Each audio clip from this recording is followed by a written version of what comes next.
तर मंडळी आजच्या एपिसोडमध्ये होतं असं, जो धैर्य असतो, तो देखील दयामामाच्या घरात आलेला असतो आणि आल्यानंतर जी सावी असते, ती देखील कपाटात लपलेली असते आणि दयामामाला काहीतरी पाठीमागं जो घराच्या बाहेरचा जो दरवाजा असतो, तो उघडाच असतो आणि पाठीमागं म्हणजे समोरच्या दरवाजावर कोणीतरी दगड मारतं.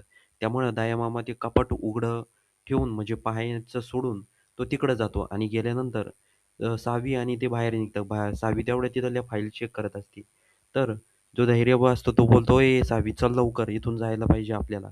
त्यानंतर ती तिच्या वडिलांची फाईल उचकणारच असते. तेवढ्यात होतं असं का धैर्य तिला ओढतो आणि तिथून घेऊन जातो. तिथून ते पाठीमागच्या दरवाजाने बाहेर पडतात. बाहेर पडल्यानंतर तिथं ते खाली बसतात आणि दयामामा तेवढ्यात येतो. तिथं बघतो तर सगळं अस्तव्यस्त असतं. त्यानंतर तो बोलतो, "इथं कोण आलंय नेमकं? काहीतरी गडबड नक्की आहे." त्यानंतर तो पाठीमागच्या दरवाज्यात जातो आणि गेल्यानंतर तो बघतो, कोणी दिसतं का? पण त्याला कोणीच दिसत नाही. धैर्य आणि सावली देखील पाठीमागच्याच दरवाजाने आलेली असतात. ते तिथं खाली वागतात आणि तेवढ्यात दयामामा घरामध्ये जातो. घरामध्ये गेल्यानंतर धैर्य आणि सावी बाहेर येतात. बाहेर आल्यानंतर धैर्य विचारतो, "सावी तू काय करीत होती या घरामध्ये?" तर सावी बोलते, "धैर्य, मी तुमची मदत करण्यासाठी आली होती."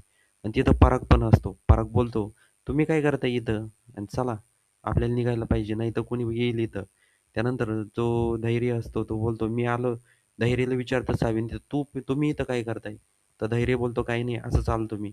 नंतर तो तिथून निघून जातो आणि गेल्यानंतर सावी आणि पराग आता पुढं काय करायचं याचं प्लॅनिंग करत असतात. आता पुढील भागामध्ये काय घडतं हे बघण्यासाठी चॅनलवर नवीन असाल तर सर्वात आधी चॅनलला सबस्क्राईब नक्की करा.